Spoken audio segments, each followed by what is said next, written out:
Sir ਗੱਲ ਕਰਾਂਗੇ ਧਰਮਾਂ ਦੀ।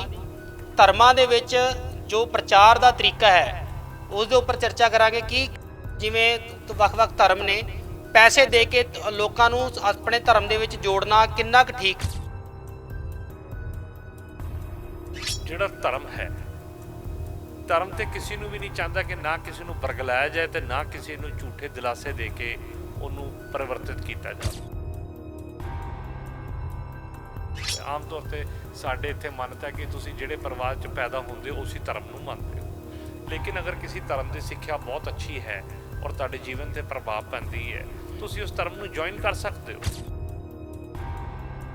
ਜਿਨ੍ਹਾਂ ਲੋਕਾਂ ਨੇ ਤੁਹਾਡੀ ਕਮਜ਼ੋਰੀ ਫੜ ਲਈ, ਉਹਨਾਂ ਨੇ ਦੇਖਿਆ ਵੀ ਗਰੀਬ ਬੰਦੇ ਨੂੰ ਕੀ ਚਾਹੀਦਾ, ਪੈਸਾ ਚਾਹੀਦਾ, ਰਾਸ਼ਨ ਚਾਹੀਦਾ, ਉਹਨੂੰ ਆਪਣੇ ਬੱਚਿਆਂ ਦੀ ਐਜੂਕੇਸ਼ਨ ਚਾਹੀਦੀ ਹੈ, ਉਹ ਦੇਣ ਦੇ ਬਦਲੇ ਉਹ ਕਹਿੰਦੇ ਨੇ ਵੀ ਕਨਵਰਜਨ ਕਰੋ, ਕਿਉਂ ਕਿਤੇ ਨਾ ਕਿਤੇ ਕੁਆਂਟੀਟੀ ਦਾ ਖੇਡ ਚੱਲ ਰਿਹਾ ਵੀ ਕਿਹੜਾ ਧਰਮ ਵੱਡਾ। ਚਾਹੇ ਉਹ ਕ੍ਰਿਸਚਨਸ ਨੇ ਚਾਹੇ ਉਹ ਮੁਸਲਮਾਨ ਨੇ, ਤੇ ਇਹ ਦੋਨੋਂ ਹੀ ਜਿਹੜੇ ਹੈਗੇ ਨੇ ਇਸ ਟਾਈਮ ਦੋਨਾਂ ਦੀ ਫਾਈਟ ਚੱਲ ਰਹੀ ਹੈ। ਸਿੱਖ ਤੇ ਸਾਡੇ 2% ਹੀ ਹੈਗੇ ਨੇ, ਉਹਦੇ ਅੰਦਰ ਵੀ ਸਿੱਖ ਰਹਿ ਕਿੱਥੇ ਗਏ ਨੇ।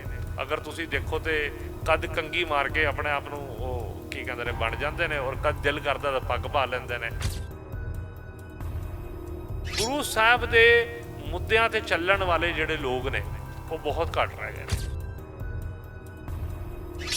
ਭਾਵੇਂ ਹਿੰਦੂਜ਼ਮ ਲੈ ਲਓ, ਹਿੰਦੂਜ਼ਮ ਦੇ ਅੰਦਰ ਤੁਸੀਂ ਦੇਖੋਗੇ ਅੱਜ ਕੱਲ੍ਹ ਜਿੰਨੇ ਵੀ ਇਹ ਸੋ ਕਾਲਡ ਗੁਰੂ ਨੇ, ਇਹਨਾਂ ਨੇ ਕਿਤੇ ਨਾ ਕਿਤੇ ਧਰਮ ਦਾ ਨਾਸ਼ ਕੀਤਾ ਹੈਗਾ। ਕਹਿਣ ਦਾ ਮਕਸਦ ਇਹ ਹੈਗਾ ਕਿ ਕਿਤੇ ਨਾ ਕਿਤੇ ਲੋਕੀ ਧਾਰਮਿਕ ਜਾਂ ਮਨ ਦੇ ਤਰੀਕੇ ਨਾਲ ਉਹਨਾਂ ਨਾਲ ਜੁੜੇ ਨਹੀਂ ਹੋਏ, ਨਾ ਉਹਨਾਂ ਦੀ ਸਿੱਖਿਆ ਬਾਰੇ ਉਹਨਾਂ ਨੂੰ ਪਤਾ ਹੈ। ਉਹਨਾਂ ਨੂੰ ਤਾਂ ਮਤਲਬ ਹੈ ਕਿ ਹਾਂਜੀ ਸਾਨੂੰ ਸਮਾਨ ਮਿਲ ਰਿਹਾ। ਧਰਮ ਨੂੰ ਵੀ ਲੋਕਾਂ ਨੇ ਇੱਕ ਤਰ੍ਹਾਂ ਦਾ ਯੂਜ਼ ਕਰਨਾ ਸ਼ੁਰੂ ਕਰਤਾ ਔਰ ਕਿਤੇ ਨਾ ਕਿਤੇ ਆਪਣੀ ਗਿਣਤੀ ਵਧਾਉਣ ਵਾਸਤੇ, ਆਪਣੇ ਸਿਸਟਮ ਨੂੰ ਦਿਖਾਉਣ ਵਾਸਤੇ ਫੰਡਿੰਗ ਆਉਂਦੀ ਹੈ। ਉਸ ਫੰਡਿੰਗ ਦੇ ਬਦਲੇ ਲੋਕਾਂ ਦੇ ਕਨਵਰਜਨ ਹੋ ਰਹੇ ਨੇ। ਅੱਜ ਸਾਡੇ ਪੰਜਾਬ ਵਿੱਚ ਕ੍ਰਿਸਚਨ ਬਹੁਤ ਹੋ ਚੁੱਕੇ ਨੇ।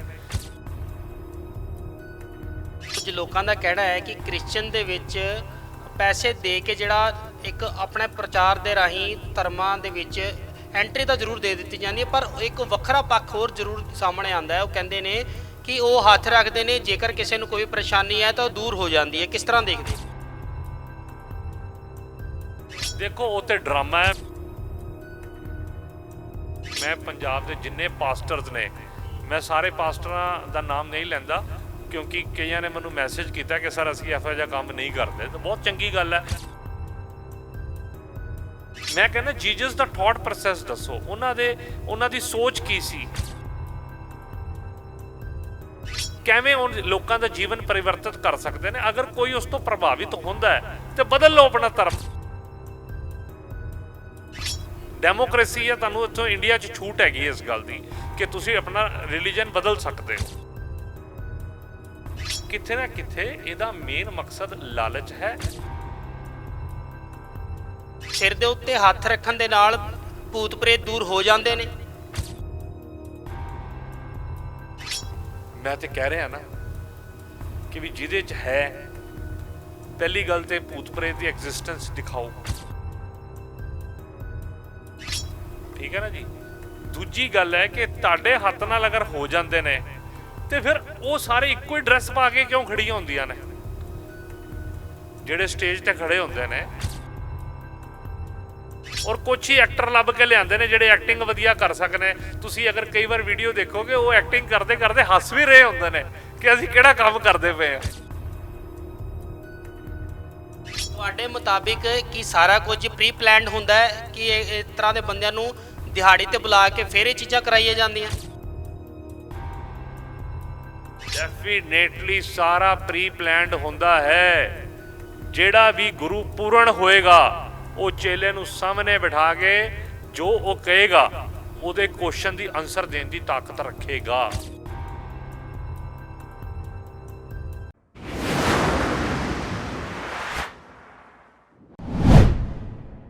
ਧਰਮਾਂ ਦਾ ਪ੍ਰਚਾਰ ਕਰਨਾ ਕੋਈ ਗਲਤ ਗੱਲ ਨਹੀਂ।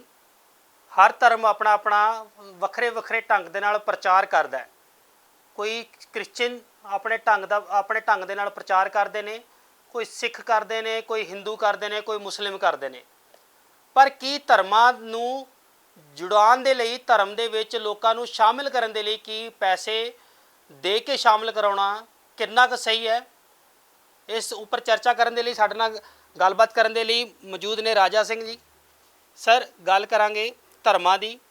ਧਰਮਾਂ ਦੇ ਵਿੱਚ ਜੋ ਪ੍ਰਚਾਰ ਦਾ ਤਰੀਕਾ ਹੈ ਉਸ ਦੇ ਉੱਪਰ ਚਰਚਾ ਕਰਾਂਗੇ ਕਿ ਜਿਵੇਂ ਵੱਖ-ਵੱਖ ਧਰਮ ਨੇ, ਪੈਸੇ ਦੇ ਕੇ ਲੋਕਾਂ ਨੂੰ ਆਪਣੇ ਧਰਮ ਦੇ ਵਿੱਚ ਜੋੜਨਾ ਕਿੰਨਾ ਕੁ ਠੀਕ? ਦੇਖੋ, ਜਿਹੜਾ ਧਰਮ ਹੈ, ਧਰਮ ਤੇ ਕਿਸੇ ਨੂੰ ਵੀ ਨਹੀਂ ਚਾਹੁੰਦਾ ਕਿ ਨਾ ਕਿਸੇ ਨੂੰ ਬਰਗਲਾਇਆ ਜਾਏ ਤੇ ਨਾ ਕਿਸੇ ਨੂੰ ਝੂਠੇ ਦਿਲਾਸੇ ਦੇ ਕੇ ਉਹਨੂੰ ਪਰਿਵਰਤਿਤ ਕੀਤਾ ਜਾਵੇ। ਆਮ ਤੌਰ ਤੇ ਸਾਡੇ ਇੱਥੇ ਮਾਨਤਾ ਹੈ ਕਿ ਤੁਸੀਂ ਜਿਹੜੇ ਪਰਿਵਾਰ 'ਚ ਪੈਦਾ ਹੁੰਦੇ ਹੋ ਉਸੇ ਧਰਮ ਨੂੰ ਮੰਨਦੇ ਹੋ, ਲੇਕਿਨ ਅਗਰ ਕਿਸੇ ਧਰਮ ਦੀ ਸਿੱਖਿਆ ਬਹੁਤ ਅੱਛੀ ਹੈ ਔਰ ਤੁਹਾਡੇ ਜੀਵਨ 'ਤੇ ਪ੍ਰਭਾਵ ਪੈਂਦੀ ਹੈ, ਤੁਸੀਂ ਉਸ ਧਰਮ ਨੂੰ ਜੁਆਇਨ ਕਰ ਸਕਦੇ ਹੋ। ਲੇਕਿਨ ਦੇਖੋ, ਇਹਦੇ ਅੰਦਰ ਜਿਨ੍ਹਾਂ ਲੋਕਾਂ ਨੇ ਤੁਹਾਡੀ ਕਮਜ਼ੋਰੀ ਫੜ ਲਈ, ਉਹਨਾਂ ਨੇ ਦੇਖਿਆ ਵੀ ਗਰੀਬ ਬੰਦੇ ਨੂੰ ਕੀ ਚਾਹੀਦਾ, ਪੈਸਾ ਚਾਹੀਦਾ, ਰਾਸ਼ਨ ਚਾਹੀਦਾ, ਉਹਨੂੰ ਆਪਣੇ ਬੱਚਿਆਂ ਦੀ ਐਜੂਕੇਸ਼ਨ ਚਾਹੀਦੀ ਹੈ, ਉਹ ਦੇਣ ਦੇ ਬਦਲੇ ਉਹ ਕਹਿੰਦੇ ਨੇ ਵੀ ਕਨਵਰਜਨ ਕਰੋ, ਕਿਉਂਕਿ ਕਿਤੇ ਨਾ ਕਿਤੇ ਕੁਆਂਟਿਟੀ ਦਾ ਖੇਡ ਚੱਲ ਰਿਹਾ ਵੀ ਕਿਹੜਾ ਧਰਮ ਵੱਡਾ। ਠੀਕ ਹੈ ਨਾ ਜੀ, ਚਾਹੇ ਉਹ ਕ੍ਰਿਸਚਨਸ ਨੇ ਚਾਹੇ ਉਹ ਮੁਸਲਮਾਨ ਨੇ, ਤੇ ਇਹ ਦੋਨੋਂ ਹੀ ਜਿਹੜੇ ਹੈਗੇ ਨੇ ਇਸ ਟਾਈਮ ਦੋਨਾਂ ਦੀ ਫਾਈਟ ਚੱਲ ਰਹੀ ਹੈ। ਕ੍ਰਿਸਚਨਸ ਵਰਲਡ ਸਭ ਤੋਂ ਜ਼ਿਆਦਾ ਨੇ, ਉਸ ਤੋਂ ਬਾਅਦ ਮੁਸਲਮਾਨ ਨੇ, ਤੇ ਕੀ ਕਹਿੰਦੇ ਨੇ ਸਿੱਖ ਤੇ ਸਾਡੇ 2% ਹੀ ਹੈਗੇ ਨੇ। ਉਹਦੇ ਅੰਦਰ ਵੀ ਸਿੱਖ ਰਹਿ ਕਿੱਥੇ ਗਏ ਨੇ? ਅਗਰ ਤੁਸੀਂ ਦੇਖੋ ਤੇ ਕਦ ਕੰਗੀ ਮਾਰ ਕੇ ਆਪਣੇ ਆਪ ਨੂੰ ਉਹ ਕੀ ਕਹਿੰਦੇ ਨੇ ਬਣ ਜਾਂਦੇ ਨੇ, ਔਰ ਕਦ ਦਿਲ ਕਰਦਾ ਤਾਂ ਪੱਗ ਪਾ ਲੈਂਦੇ ਨੇ। ਤੇ ਗੁਰੂ ਸਾਹਿਬ ਦੇ ਮੁੱਦਿਆਂ ਤੇ ਚੱਲਣ ਵਾਲੇ ਜਿਹੜੇ ਲੋਕ ਨੇ ਉਹ ਬਹੁਤ ਘੱਟ ਰਹਿ ਗਏ ਨੇ। ਭਾਵੇਂ ਹਿੰਦੂਜ਼ਮ ਲੈ ਲਓ, ਹਿੰਦੂਜ਼ਮ ਦੇ ਅੰਦਰ ਤੁਸੀਂ ਦੇਖੋਗੇ ਅੱਜ ਕੱਲ੍ਹ ਜਿੰਨੇ ਵੀ ਇਹ ਸੋ ਕਾਲਡ ਗੁਰੂ ਨੇ, ਇਹਨਾਂ ਨੇ ਕਿਤੇ ਨਾ ਕਿਤੇ ਧਰਮ ਦਾ ਨਾਸ਼ ਕੀਤਾ ਹੈਗਾ। ਆਪਣੇ ਕਿਰਦਾਰ ਨੂੰ ਇਹ ਅੱਛਾ ਸੋਲਿਡ ਨਹੀਂ ਰੱਖ ਸਕੇ, ਜਿਹਦੇ ਕਾਰਨ ਧਰਮ ਦੀ ਬਹੁਤ ਵੱਡੀ ਹਾਨੀ ਹੋਈ ਹੈ। ਚਾਹੇ ਉਹਦੇ ਵਿੱਚ ਰਾਮ ਰਹੀਮ ਜੀ ਹੈਗੇ, ਚਾਹੇ ਕੋਈ ਹੈ, ਮੈਂ ਜੀ ਨਿਕਲ ਰਿਹਾ ਕਿਉਂਕਿ ਮੈਂ ਉਹਨੂੰ ਤਾਂ ਰਾਮ ਰਹੀਮ ਹੀ ਕਹਾਂਗਾ। ਜੀ ਇਸ ਵਾਸਤੇ ਕਹਿ ਰਿਹਾ ਵੀ ਜਿਹੜੇ ਲੋਕੀ ਉਹਨਾਂ ਨੂੰ ਮੰਨਦੇ ਨੇ ਉਹ ਮੇਰੇ ਸ਼ਬਦਾਂ ਨੂੰ ਗਲਤ ਨਾ ਲੈਣ, ਮੈਂ ਉਹਨਾਂ ਦੀ ਰਿਸਪੈਕਟ ਕਰ ਰਿਹਾ, ਉਹਦੀ ਕੋਈ ਰਿਸਪੈਕਟ ਨਹੀਂ ਹੈ। ਠੀਕ ਹੈ ਜੀ। ਤੇ ਮੇਰਾ ਕਹਿਣ ਦਾ ਮਕਸਦ ਇਹ ਹੈਗਾ ਕਿ ਕਿਤੇ ਨਾ ਕਿਤੇ ਲੋਕੀ ਧਾਰਮਿਕ ਜਾਂ ਮਨ ਦੇ ਤਰੀਕੇ ਨਾਲ ਉਹਨਾਂ ਨਾਲ ਜੁੜੇ ਨਹੀਂ ਹੋਏ, ਨਾ ਉਹਨਾਂ ਦੀ ਸਿੱਖਿਆ ਬਾਰੇ ਉਹਨਾਂ ਨੂੰ ਪਤਾ ਹੈ। ਉਹਨਾਂ ਨੂੰ ਤਾਂ ਮਤਲਬ ਹੈ ਕਿ ਹਾਂਜੀ ਸਾਨੂੰ ਸਮਾਨ ਮਿਲ ਰਿਹਾ। ਜਿਵੇਂ ਕਿ MP MLA ਦੇ ਇਲੈਕਸ਼ਨ ਵੀ ਹੁੰਦੇ ਨੇ ਤੇ ਜਨਤਾ ਪੈਸੇ ਲੈ ਲੈਂਦੀ ਹੈ, ਪਤਾ ਵੀ ਇਹਨੇ ਪਤਾ ਨਹੀਂ 5 ਸਾਲ ਬਾਅਦ ਕੰਮ ਕਰਨਾ ਨਹੀਂ ਕਰਨਾ, ਅੱਜ ਜੋ ਮਿਲਦਾ ਲੈ ਲਓ। ਤੇ ਐਵੇਂ ਹੀ ਧਰਮ ਨੂੰ ਵੀ ਲੋਕਾਂ ਨੇ ਇੱਕ ਤਰ੍ਹਾਂ ਦਾ ਯੂਜ਼ ਕਰਨਾ ਸ਼ੁਰੂ ਕਰਤਾ ਹੈ, ਔਰ ਕਿਤੇ ਨਾ ਕਿਤੇ ਆਪਣੀ ਗਿਣਤੀ ਵਧਾਉਣ ਵਾਸਤੇ, ਆਪਣੇ ਸਿਸਟਮ ਨੂੰ ਦਿਖਾਉਣ ਵਾਸਤੇ ਫੰਡਿੰਗ ਆਉਂਦੀ ਹੈ। ਉਸ ਫੰਡਿੰਗ ਦੇ ਬਦਲੇ ਲੋਕਾਂ ਦੇ ਕਨਵਰਜਨ ਹੋ ਰਹੇ ਨੇ। ਅੱਜ ਸਾਡੇ ਪੰਜਾਬ ਵਿੱਚ ਕ੍ਰਿਸਚਨ ਬਹੁਤ ਹੋ ਚੁੱਕੇ ਨੇ, ਮੁਸਲਮਾਨ ਵੀ ਬਹੁਤ ਤੇਜ਼ੀ ਨਾਲ ਵੱਧ ਰਹੇ ਨੇ। ਠੀਕ ਹੈ, ਉਹਨਾਂ ਦਾ ਆਪਣਾ ਤਰੀਕਾ ਹੈ। ਅਗਰ ਸਾਡੀ ਸਰਕਾਰਾਂ ਉਹਨਾਂ ਨੂੰ ਬੇਸਿਕ ਇਨਫਰਾਸਟਰਕਚਰ ਦੇ ਸਕਦੀਆਂ, ਉਹਨਾਂ ਨੂੰ ਬੇਸਿਕ ਐਜੂਕੇਸ਼ਨ ਦੇ ਦਿੰਦੀਆਂ, ਬੇਸਿਕ ਹੈਲਥ ਦੇ ਦਿੰਦੀਆਂ, ਤੇ ਉਹਨਾਂ ਨੂੰ ਕੀ ਲੋੜ ਸੀ ਆਪਣੇ ਧਰਮ ਦੇ ਨਾਲ ਇਹ ਕੀ ਕਹਿੰਦੇ ਨੇ ਆਪਣੇ ਧਰਮ ਤੋਂ ਹਟਣ ਦੀ ਔਰ ਧਰਮ ਤੋਂ ਚੇਂਜ ਹੋਣ ਦੀ।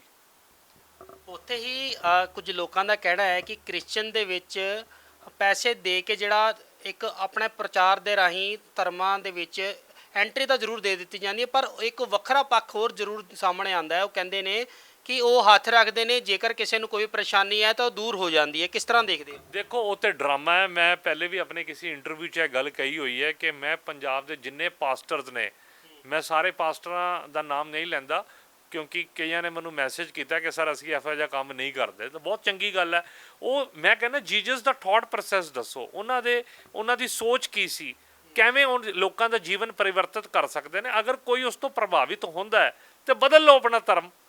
ਡੈਮੋਕ੍ਰੇਸੀ ਹੈ, ਤੁਹਾਨੂੰ ਇੱਥੋਂ ਇੰਡੀਆ 'ਚ ਛੂਟ ਹੈਗੀ ਇਸ ਗੱਲ ਦੀ ਕਿ ਤੁਸੀਂ ਆਪਣਾ ਰਿਲੀਜਨ ਬਦਲ ਸਕਦੇ ਹੋ। ਲੇਕਿਨ ਕਿਤੇ ਨਾ ਕਿਤੇ ਇਹਦਾ ਮੇਨ ਮਕਸਦ ਲਾਲਚ ਹੈ, ਔਰ ਇਹ ਜਿਹੜੇ ਪਾਸਟਰ ਇਹ ਡਰਾਮੇ ਕਰਦੇ ਨੇ, ਇਹ ਤੇ ਸਮਾਜ ਕੀ ਅਗਰ ਦੇਖਿਆ ਜਾਏ ਤਾਂ ਇਨਸਾਨੀਅਤ ਨੂੰ ਵੀ ਸ਼ਰਮਸਾਰ ਕਰਨ ਵਾਲੀ ਗੱਲ ਹੈ। ਅੱਜ ਕੱਲ੍ਹ ਇਹ ਗੱਲਾਂ ਬਹੁਤ ਚੱਲ ਗਈਆਂ। ਇੱਕ ਉਹ ਸਾਡਾ ਇੱਥੇ ਬਗੇਸ਼ਵਰ ਧਾਮ ਵਾਲਾ ਬਾਬਾ ਹੈ, ਉਹ ਵੀ ਕਹਿੰਦਾ ਜੀ ਮੈਂ ਭੂਤਾਂ ਨਾਲ ਮੈਂ ਫੌਜ ਰੱਖੀ ਹੋਈ ਹੈ ਜਿਹੜੀ ਭੂਤਾਂ ਦੀ ਕੁਟਾਈ ਕਰਦੀ ਹੈ। ਠੀਕ ਹੈ, ਤੇ ਉਹਨੂੰ ਅੱਜ ਕੱਲ੍ਹ ਸਾਰੇ MP ਨਾਲ ਚੁੱਕੀ ਫਿਰਦੇ ਨੇ। ਕਿਤੇ ਕਿਤੇ ਇਹ ਬਾਬੇ ਕ੍ਰੀਏਟ ਕਰਦੇ ਨੇ, ਬਾਬੇ ਸੰਗਤ ਕ੍ਰੀਏਟ ਕਰਦੀ ਹੈ, ਉਹ ਵੋਟਾਂ 'ਚ ਕਨਵਰਟ ਕੀਤਾ ਜਾਂਦਾ, ਫਿਰ ਬਾਬੇ ਯੂਜ਼ ਹੁੰਦੇ ਨੇ। ਤੇ ਇਹਦਾ ਮਤਲਬ ਕਿਤੇ ਨਾ ਕਿਤੇ ਸਾਨੂੰ ਬਹੁਤ ਸੁਚੇਤ ਹੋਣਾ ਚਾਹੀਦਾ ਹੈ। ਲੇਕਿਨ ਇੱਕ ਕਬੀਰ ਜੀ ਨੇ ਕਿਹਾ था ਕਿ ਭੁੱਖੇ ਪੇਟ ਨਾ ਭਗਤੀ ਕੀਜੇ, ਇਹ ਮਾਲਾ ਆਪਣੀ ਲੀਜੇ। ਕਿਤੇ ਨਾ ਕਿਤੇ ਗਰੀਬ ਬੰਦੇ ਨੂੰ ਜਿੱਥੋਂ ਸਮਾਨ ਮਿਲਦਾ ਹੈ, ਜਿੱਥੋਂ ਦੀ ਰੋਟੀ ਚੱਲ ਰਹੀ ਹੈ, ਉਹ ਕਹਿੰਦਾ ਧਰਮ ਤੇ ਫਿਰ ਦੇਖ ਲਾਂਗੇ, ਪਹਿਲੇ ਜਿੱਥੇ ਹੁਣ ਰੱਬ ਨੇ ਜਿਹੜਾ ਜੀਵਨ ਦਿੱਤਾ ਹੈ ਉਹ ਤੇ ਗੁਜ਼ਾਰ ਲਈਏ। ਇਹਦੇ ਲਈ ਸਾਡੇ, ਮੈਂ ਕਹਿੰਦਾ ਹਿੰਦੂ ਧਰਮ ਹੀ ਹੈ। ਹਿੰਦੂ ਧਰਮ ਦੇ ਅੰਦਰ ਅਰਬਾਂ ਰੁਪਇਆ ਮੰਦਿਰਾਂ 'ਚ ਪਿਆ ਹੋਇਆ, ਕਿਉਂ ਨਹੀਂ ਵੰਡਦੇ? ਕਿਉਂ ਨਹੀਂ ਲੋਕਾਂ ਦੀ ਸੇਵਾ 'ਚ ਪੈਸੇ ਲਗਾਉਂਦੇ? ਕੀ ਕਰਨੇ ਆ? ਸਾਡੇ ਗੁਰਦੁਆਰਿਆਂ ਦੇ ਹਾਲ ਦੇਖ ਲਓ ਤੁਸੀਂ, ਉਹ ਇਮਾਰਤਾਂ ਬਣ ਰਹੀਆਂ ਸੰਗੇ ਮਰਮਰ ਦੀਆਂ, ਸੋਨੇ ਦੀਆਂ ਬੀੜਾਂ ਚੱਲ ਰਹੀਆਂ ਨੇ। ਐਜੂਕੇਸ਼ਨ ਵੱਲ ਜਾਓ ਨਾ, ਬੱਚਿਆਂ ਦਾ ਜੀਵਨ ਸੁਧਾਰੋ, ਚੰਗੇ ਸਿੱਖ ਬੱਚੇ ਤਿਆਰ ਕਰੋ, ਚੰਗੇ ਹਿੰਦੂ ਬੱਚੇ ਤਿਆਰ ਕਰੋ, ਉਹਨਾਂ ਨੂੰ ਐਜੂਕੇਸ਼ਨ ਦਿਓ। ਉਹਦੇ ਵੱਲ ਤੇ ਕਿਸੇ ਦਾ ਧਿਆਨ ਨਹੀਂ ਹੈ। ਕਿਉਂ? ਕਿਉਂਕਿ ਐਜੂਕੇਸ਼ਨ ਆਏਗੀ ਤੇ ਉਹ ਤੁਹਾਡੇ ਗੁਲਾਮ ਕਿਉਂ ਰਹਿਣਗੇ? ਠੀਕ ਹੈ। ਇਸ ਵਾਸਤੇ ਜਿਹੜਾ ਆਪਣਾ ਪੈਸੇ ਦਾ ਵਰਤੋਂ ਕਰਕੇ ਧਰਮ ਦੇ ਪਰਿਵਰਤਨ ਕਰਵਾ ਰਹੇ ਨੇ, ਇਹ ਉਹਨਾਂ ਦਾ ਵਰਕਿੰਗ ਆਫ ਐਕਸ਼ਨ ਹੈ। ਔਰ ਜਿਹੜੇ ਕਰ ਰਹੇ ਨੇ, ਤੁਸੀਂ ਉਹਨਾਂ ਨੂੰ ਕਿਵੇਂ ਰੋਕੋਗੇ? ਉਹ ਕਹੇਂਗੇ ਭਾਈ ਐਵੇਂ ਕਰੋ, ਤੁਸੀਂ ਸਾਡੇ ਖਰਚਾ ਚੁੱਕ ਲਓ, ਅਸੀਂ ਇੱਧਰ ਚਲੇ ਜਾਂਦੇ ਹਾਂ। ਕਿਉਂਕਿ ਸਭ ਤੋਂ ਜਿਹੜੀ ਪੇਟ ਦੀ ਅੱਗ ਹੁੰਦੀ ਨਾ ਭਾਈ, ਔਰ ਜਿਹੜਾ ਬੱਚਿਆਂ ਦੀ ਪੇਟ ਦੀ ਅੱਗ ਹੁੰਦੀ ਹੈ, ਉਹ ਧਰਮ ਨਹੀਂ ਦੇਖਦੀ। ਉਹ ਦੇਖਦੀ ਕਿ ਸਾਡਾ ਗੁਜ਼ਾਰਾ ਚੱਲ ਜਾਏ। ਇਸ ਕਮਜ਼ੋਰੀ ਨੂੰ ਕ੍ਰਿਸਚਨਸ ਨੇ ਫੜ ਲਿਆ, ਠੀਕ ਹੈ ਜੀ। ਔਰ ਇਸ ਕਮਜ਼ੋਰੀ ਨੂੰ ਮੁਸਲਮਾਨਾਂ ਨੇ ਵੀ ਫੜ ਲਿਆ, ਠੀਕ ਹੈ। ਉਹ ਆਪਣੇ ਪੈਸੇ ਦੇ ਦਮ ਤੇ ਜਾਂ ਹੋਰ ਦਮਾਂ ਦੇ ਉੱਤੇ ਕੀ ਕਹਿੰਦੇ ਨੇ, ਲੋਕਾਂ ਨੂੰ ਆਪਣੇ ਆਪ ਨੂੰ ਚੇਂਜ ਕਰਵਾ ਰਹੇ ਨੇ, ਠੀਕ ਹੈ ਜੀ। ਹੁਣ ਸਾਡੇ ਜਿਹੜੇ ਸਿੱਖ ਨੇ, ਉਹਨਾਂ ਨੂੰ ਤਾਂ ਕਨਵਰਟ ਕਰਨ ਦੀ ਲੋੜ ਨਹੀਂ ਪੈ ਰਹੀ, ਉਹ ਆਪ ਹੀ ਹੋਈ ਜਾ ਰਹੇ ਨੇ, ਠੀਕ ਹੈ ਨਾ ਜੀ। ਤੇ ਕਹਿਣ ਦਾ ਮਕਸਦ ਹੈਗਾ, ਹੁਣ ਹਿੰਦੂਆਂ ਦੇ ਅੰਦਰ ਵੀ ਇਹ ਆਉਂਦਾ ਲਵ ਜਿਹਾਦ। ਅਰੇ ਭਾਈ ਲਵ ਜਿਹਾਦ ਕਾਹਦਾ? ਠੀਕ ਹੈ। ਪੰਜਾਬੀ ਦੀ ਕਹਾਵਤ ਹੈ ਕਿ ਆਪਣਾ ਘਰ ਸੰਭਾਲੀਏ ਤੇ ਦੂਜੇ ਨੂੰ ਨਾ ਕਹੀਏ ਚੋਰ।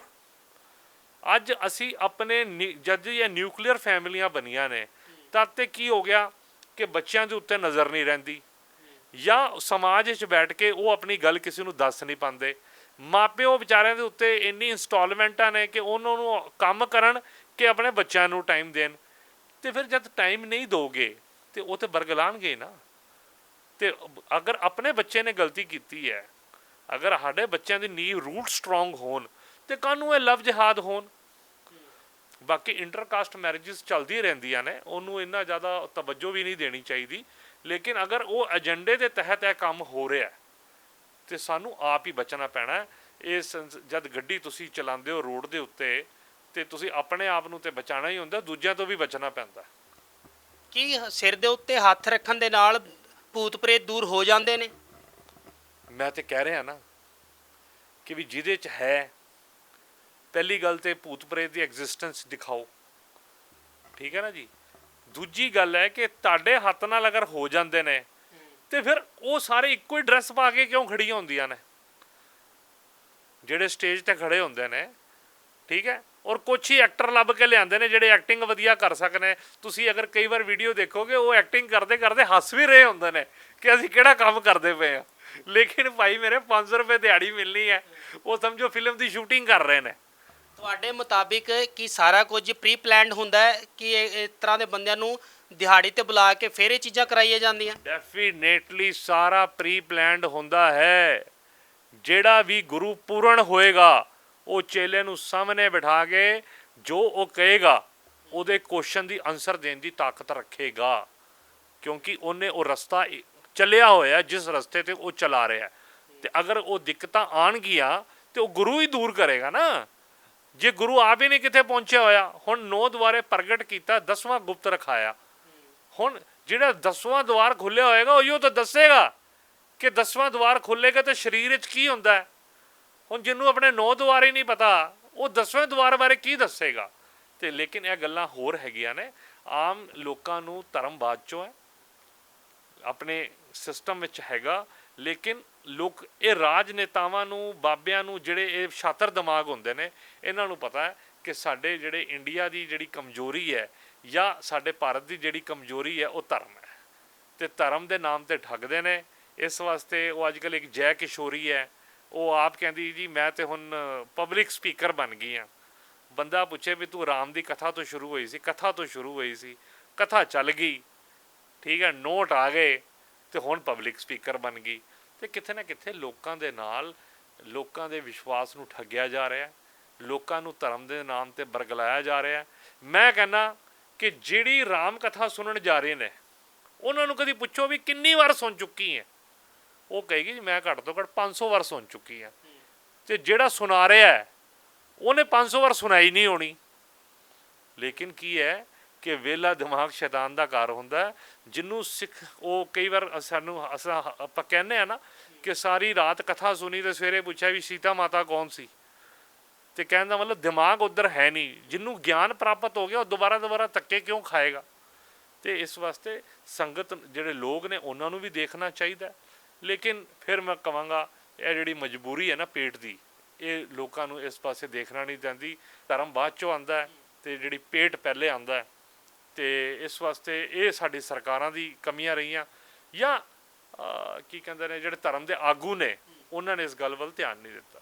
ਸਰ ਤੁਸੀਂ ਬਾਗੇਸ਼ਵਰ ਧਾਮ ਦਾ ਜ਼ਿਕਰ ਕੀਤਾ, ਤੁਸੀਂ ਕਿਹਾ ਕਿ ਸਭ ਕੁਝ ਪ੍ਰੀ ਪਲਾਨਡ ਹੁੰਦਾ ਹੈ, ਤੇ ਕੀ ਜਿਹੜੇ ਉੱਥੇ ਜਾ ਰਹੇ ਨੇ, ਜਿਵੇਂ ਉੱਥੇ ਇੱਕ ਪਰਚਾ ਪਹਿਲਾਂ ਤਿਆਰ ਕਰ ਦਿੱਤਾ ਜਾਂਦਾ ਵੀ ਇਸ ਬੰਦੇ ਨੇ ਇਹ ਜੋ ਚੀਜ਼ਾਂ ਨੇ, ਇਹ ਸਵਾਲ ਜਿਹੜੇ ਨੇ ਸਾਨੂੰ ਪੁੱਛਣੇ ਨੇ, ਤਾਂ ਫਿਰ ਕੀ ਲੱਗਦਾ ਕਿ ਉਹ ਵੀ ਸਾਰਾ ਪ੍ਰੀ ਪਲਾਨਡ ਹੈਗਾ ਕਿ ਇਹ ਸਿਰਫ ਇੱਕ ਪੈਸੇ ਇਕੱਠੇ ਕਰਨ ਦਾ ਜ਼ਰੀਆ? ਦੇਖੋ ਇੱਕ ਸਾਈਕੋਲੋਜੀਕਲ ਹੈ। ਅਗਰ ਤੁਸੀਂ ਦੇਖਿਆ ਹੋਵੇ ਨੈਸ਼ਨਲ ਟੀਵੀ ਦੇ ਉੱਤੇ ਇੱਕ ਕੁੜੀ ਹੈਗੀ ਹੈ, ਉਹਨੇ ਆ ਕੇ ਬਾਗੇਸ਼ਵਰ ਧਾਮ ਦੇ ਉਸੇ ਤਰੀਕੇ ਨਾਲ ਦੱਸਿਆ ਕਿ ਮੈਂ ਤੁਹਾਨੂੰ ਦੱਸਾਂਗੀ ਕਿ ਇਹਦੀ ਮਾਈਂਡ ਵਿੱਚ ਕੀ ਚੱਲ ਰਿਹਾ, ਔਰ ਉਹਨੇ ਟੀਵੀ ਦੇ ਉੱਤੇ ਹਰ ਚੀਜ਼ ਦੱਸੀ ਕਿ ਤੂੰ ਇਹ ਸੋਚ ਰਿਹਾ, ਤੂੰ ਇਹ ਲਿਖ ਕੇ ਲਿਆਇਆ। ਇਹ ਸਾਈਕੋਲੋਜੀਕਲ ਐਕਸਰਸਾਈਜ਼ ਹੈ। ਜਿਹੜੇ ਸਾਈਕੋਲੋਜਿਸਟ ਹੁੰਦੇ ਨੇ ਉਹ ਆਮ ਤਰੀਕੇ ਨਾਲ ਫੜ ਲੈਂਦੇ ਨੇ ਕਿ ਤੁਹਾਡਾ ਮਾਈਂਡ ਰੀਡਰ ਜਿਹੜਾ ਹੁੰਦਾ ਹੈ ਉਹ ਫੜ ਲੈਂਦਾ। ਇੱਕ ਟੈਕਨੋਲੋਜੀ ਹੈ। ਹੁਣ ਟੈਕਨੋਲੋਜੀ ਨੂੰ ਤੁਸੀਂ ਕਹੋ ਕਿ ਮੇਰੇ 'ਚ ਸ਼ਕਤੀ ਆ ਗਈ, ਉਹ ਤੇ ਗਲਤ ਹੈ ਨਾ, ਉਹ ਤੇ ਝੂਠ ਹੈ ਨਾ। ਤੇ ਅਗਰ ਉਹ ਬਾਗੇਸ਼ਵਰ ਧਾਮ ਬਾਬਾ ਬਣ ਕੇ ਬੈਠਾ ਹੋਇਆ, ਉਹ ਆਪਣੀ ਮਿਹਨਤ ਨਾਲ ਰੋਟੀ ਖਾ ਰਹੀ ਹੈ, ਉਹ ਆਪਣੀ ਕਈ ਜਗ੍ਹਾ ਆਪਣੇ ਇੰਟਰਵਿਊਜ਼ ਦਿੰਦੀ ਹੈ, ਵਰਲਡ ਦੇ ਅੰਦਰ ਜਾਂਦੀ ਹੈ, ਸੇਮ ਕੰਮ ਕਰ ਰਹੀ ਹੈ। ਲੇਕਿਨ ਕਈ ਜਗ੍ਹਾ ਤੇ ਤਰਕ ਇਹ ਦਿੱਤੇ ਜਾਂਦੇ ਨੇ, ਕਹਿੰਦੇ ਨੇ ਕਿ ਉਹਨਾਂ ਨੇ ਸਾਧਨਾ ਕੀਤੀ ਹੋਈ ਹੈ, ਸਾਧਨਾ ਰਾਹੀਂ ਜਿਹੜੀਆਂ ਨੇ ਸ਼ਕਤੀਆਂ ਪ੍ਰਾਪਤ ਹੋਈਆਂ, ਤੇ ਉਹ ਸ਼ਕਤੀਆਂ ਰਾਹੀਂ ਉਹ ਚੀਜ਼ਾਂ ਕਰ ਪਾਉਂਦੇ ਨੇ। ਦੇਖੋ ਜੀ, ਸ਼ਕਤੀ ਪ੍ਰਾਪਤ ਹੋਈ ਹੈ ਤੇ ਐਵੇਂ ਹੈਗਾ, 5 ਕੁਐਸਚਨ ਅਸੀਂ ਉਹਨਾਂ ਤੋਂ ਪੁੱਛ ਲੈਂਦੇ ਹਾਂ ਕਿ ਆਉਣ ਵਾਲੇ ਟਾਈਮ ਵਿੱਚ ਕੀ ਹੋਊਗਾ। ਜੇ ਹੋ ਗਿਆ ਟਾਈਮ 10 ਦਿਨ ਮੰਨ ਜਾਵਾਂਗੇ ਕਿ ਵੀ ਹਾਂਜੀ ਠੀਕ ਹੈ ਕਿ ਸ਼ਕਤੀਆਂ ਹੈਗੀਆਂ ਨੇ। ਇਹ ਤੁੱਕੇ ਨੇ, ਚੱਲ ਜਾਂਦੇ ਨੇ, ਤੁਹਾਡੇ ਵੀ ਚੱਲ ਜਾਂਦੇ ਹੋਣਗੇ ਕਦੀ ਕਦੀ। ਉਹ ਕਹਿੰਦੇ ਕਿ ਯਾਰ ਤੁਸੀਂ ਤਾਂ ਬੜਾ ਜਲਦੀ ਦੇਖ ਲਿਆ। ਤੇ ਕਹਿਣ ਦਾ ਮਕਸਦ ਹੈਗਾ ਕਿ ਇਹ ਸਭ ਬਰਗਲਾਨ ਦੇ ਤਰੀਕੇ ਹੈਗੇ ਨੇ। ਇੱਕ ਸ਼ੇਰ ਹੈਗਾ ਕਿ जिनको खबर थी तेरी वो चुप रहे, जो बाखबर है वो रस्ता बता रहे हैं। ਜਿਹੜਾ ਗਿਆਨੀ ਪੁਰਸ਼ ਹੈ, ਜਿਹੜਾ ਯੋਗੀ ਹੈ, ਉਹ ਤੁਹਾਨੂੰ ਭੀੜ ਵਿੱਚ ਕਦੀ ਵੀ ਨਹੀਂ ਮਿਲਣਾ। ਉਹਨੂੰ ਸੰਸਾਰ ਦੇ ਨਾਲ ਕੋਈ ਲੈਣਾ ਦੇਣਾ ਨਹੀਂ ਹੁੰਦਾ। ਉਹ ਆਪਣਾ ਮਸਤ ਹੈ। ਜਿਨ੍ਹਾਂ ਨੂੰ ਦੌਲਤ ਚਾਹੀਦੀ ਹੈ, ਧਨ ਚਾਹੀਦਾ, ਮਾਇਆ ਚ ਹੈਗੇ ਨੇ, ਅੱਜ ਦੀ ਡੇਟ 'ਚ ਕੱਪੜੇ ਪਾਓ ਤੇ ਆਪਣੇ ਕੀ ਕਹਿੰਦੇ ਨੇ ਇਹੋ ਜਿਹੇ ਥੋੜ੍ਹਾ ਜਿਹਾ ਕੋਰਸ ਕਰ ਲਓ, ਥੋੜ੍ਹੀ ਪ੍ਰੈਕਟਿਸ ਕਰੋ, ਕੋਈ ਬੰਦਾ ਤੁਹਾਨੂੰ ਪਿੱਛੋਂ ਆ ਕੇ ਸਪੋਰਟ ਕਰ ਦੇ ਤੇ ਤੁਹਾਡੀ ਗੱਡੀ ਅਗਰ ਰੱਬ ਨੇ ਚਲਾਣੀ ਹੋਏਗੀ ਚੱਲ ਨਿਕਲੇਗੀ। ਸਰ ਮੇਰਾ ਆਖਰੀ ਸਵਾਲ ਹੈਗਾ ਕਿ ਇਹ ਪਹਿਲਾਂ ਤਾਂ ਕੁਝ ਅਜਿਹੀ ਚੀਜ਼ਾਂ ਸਾਹਮਣੇ ਨਹੀਂ ਆਉਂਦੀਆਂ, ਫਿਰ ਇੱਕਦਮ ਹੀ ਇਸ ਤਰ੍ਹਾਂ ਦੇ ਜਿਹੜੇ ਕੁਝ ਲੋਕ ਹੁੰਦੇ ਨੇ, ਜਿਹੜੇ ਬਾਬੇ ਹੁੰਦੇ ਨੇ, ਜਾਂ ਕਹਿ ਲਈਏ ਵੀ ਨਵੀਆਂ ਵੱਖਰੇ ਜਗ੍ਹਾ ਦੇ ਉੱਤੇ ਇਹਨਾਂ ਦਾ ਪ੍ਰਚਾਰ ਹੋਣਾ ਇੱਕ ਯਕਦਮ ਸ਼ੁਰੂ ਹੋ ਜਾਂਦਾ ਤੇ ਹਾਈਲਾਈਟ ਹੋ ਜਾਂਦੇ ਨੇ। ਉਹਦੇ ਪਿੱਛੇ ਕਾਰਨ ਕੀ ਸਮਝਦੇ ਹੋ ਤੁਸੀਂ?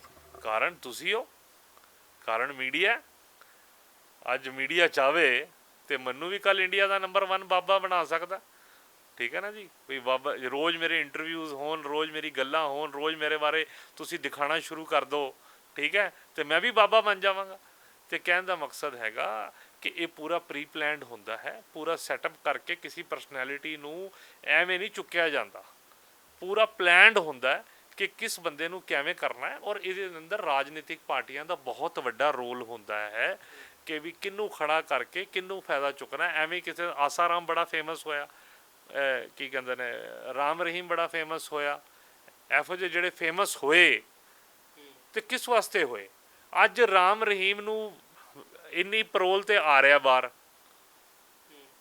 ਇੱਕ ਰਾਮਪਾਲ ਜੀ ਹੋਰ ਹੈਗੇ ਨੇ ਹਰਿਆਣੇ ਦੇ, ਉਹ ਕਿਉਂ ਨਹੀਂ ਬਾਹਰ ਆਉਂਦੇ? ਉਹ ਆਸਾ ਰਾਮ ਜਿੱਥੇ ਜਿਹੜਾ ਮੋਦੀ ਜੀ ਨੂੰ ਝੂਲਾ ਝੁਲਾਉਂਦੇ ਸਨ, ਜਾਂ ਜਿੱਥੇ ਬੀਜੇਪੀ ਦੇ ਸਾਰੇ ਵੱਡੇ ਲੀਡਰ ਜਾਂਦੇ ਸਨ, ਉਹਨੂੰ ਪੈਰੋਲ ਕਿਉਂ ਨਹੀਂ ਮਿਲਦੀ? ਠੀਕ ਹੈ।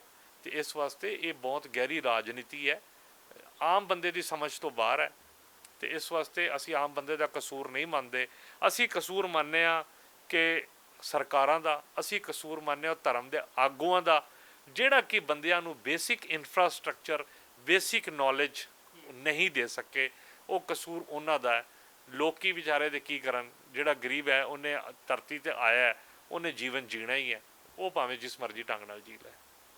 ਜੀ ਤੇ ਸਰ ਇੱਕ ਸਵਾਲ ਜਿਹੜਾ ਆਖਰੀ ਕਹਿ ਲਈਏ ਕਿ ਮੇਰੇ ਦਿਮਾਗ 'ਚ ਹੁਣੇ ਜਦੋਂ ਗੱਲਬਾਤ ਤੁਸੀਂ ਜਦੋਂ ਕਰ ਰਹੇ ਸੀ ਤਾਂ ਮੇਰੇ ਦਿਮਾਗ ਦੇ ਵਿੱਚ ਹੁਣ ਇੱਕ ਸਵਾਲ ਆਇਆ ਕਿ ਜਿਹੜੇ ਅਗਰ ਧਰਮਾਂ ਦਾ ਪ੍ਰਚਾਰ ਕਰਦੇ ਨੇ ਹੁਣ ਲੋਕ ਜਿਹੜੇ ਨੇ ਇਸ ਤਰ੍ਹਾਂ ਗਲਤ ਰਾਹ ਤੇ ਤੁਰ ਪਏ ਨੇ, ਫਿਰ ਕੀ ਇਹਨਾਂ ਦਾ ਹੱਲ ਹੈ?